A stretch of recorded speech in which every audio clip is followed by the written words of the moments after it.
I don't remember exactly what I ate, but my head feels like it's about to explode. That was the last sentence he whispered before falling to the floor. At that time, I didn't know I was about to enter one of the strangest, most dangerous, and most haunting cases of my 20 years as a doctor. Greetings from the Dr.Late life. To ensure you don't miss the newest stories, remember to click the subscribe button and enable notifications. Let's start the story now. Your name is John Harris, and you are 42 years old, a talented and renowned botanist. He loved plants from a young age, and he dedicated his life to studying plants deep in the forest, hoping to find species with medicinal properties. He just returned from a long trip in the Borneo rainforest, where he studied plants containing antioxidants and health-restoring properties. When he returned to the US, John thought he was just tired from jet lag. But the strange thing is, the more days that passed, the more tired he became, with severe headaches and a general feeling of weakness for no apparent reason. His wife is Sarah, also a doctor. She initially thought it was just fatigue after the long trip, so she gave him painkillers to help him sleep. But John's condition worsened day by day, causing Sarah to become suspicious. I met them the first time. Sarah took him to the hospital. John tried to sit up to greet me, but just a few minutes later, he suddenly convulsed and collapsed onto the examination bed. We conducted emergency tests, an EEG, a CT scan, and blood tests. But everything is normal. There are no signs of stroke, infection, or tumor. I looked at Sarah. She's a good doctor, but her eyes at that moment showed extreme worry. A fear that only loved ones truly understand when the person they cherish is teetering on the brink of life and death.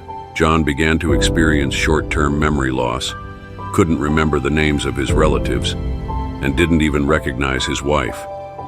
At night, his headache was so severe that he screamed, clutched his head, banged against the wall, and said it felt like something was tearing through his brain. We tried strong painkillers, anticonvulsants, antibiotics, and even steroids, but nothing worked. Sarah refused to give up.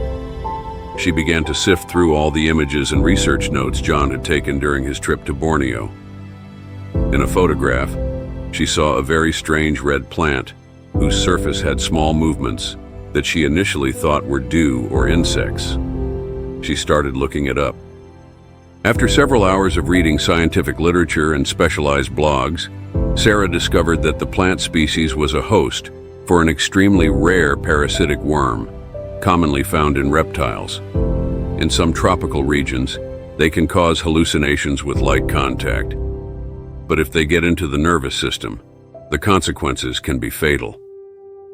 Hearing this, I got goosebumps. Even though I'm a long-time doctor, I've never seen a case like this before. But Sarah's words couldn't be taken lightly, because she is his wife, the person closest to him, and a woman's intuition is often chillingly accurate. We decided to get another MRI, this time at ultra-high resolution. The results that appeared left me speechless. There was a small winding curve running through the temporal lobe, as if something was moving inside the brain. We quickly proceeded with a brain biopsy for an accurate diagnosis. Before going into surgery, I held John's hand. Even though you didn't recognize me anymore, your eyes still shone with worry, as if asking, "Can anyone save me?" The biopsy results confirmed our biggest fear. There was a live worm in his brain. It entered through a small scratch on his scalp while he was studying in the forest, then traveled through the bloodstream straight to the nerve center. Surgery is the only option, but it's also full of risks. Just one slip-up, and John could be permanently injured or completely lose his ability to communicate and move. Sarah didn't hesitate. Just do it. I need him to live. On the day of the surgery, the entire team was completely silent. No one is joking. No one is talking. We opened the skull and gently separated each layer of brain tissue. And then, a red worm about 8 centimeters long, still moving, appeared before our eyes. I used tweezers to slowly pick it out. No one said anything. Only the sound of the heart beating loudly in the operating room. After the surgery, I walked out to see Sarah. She hugged me and burst into tears, fear relieved. The husband she thought she had lost is getting a chance to live again. It took John several months to recover. He has to learn to walk again, speak again, and regain his memory bit by bit. But the miracle is, he lived. During my follow-up appointment, he gave me a piece of dried pressed leaf from the very tree that almost killed him, which is now on the international warning list. He looked at me and smiled. Nature is both medicine and poison. The problem is that we need to understand it deeply enough. You're right. John's story taught me something profound that I want to share with you today. Sometimes the smallest symptom, like a headache, is a sign of an impending tragedy. We often overlook it. Take your medicine yourself. Guess yourself.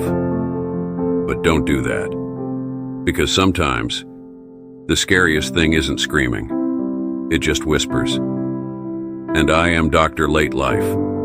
A doctor who has seen thousands of patients and hundreds of critical cases knows that healing doesn't begin with medication. It starts with listening. Listen to your body.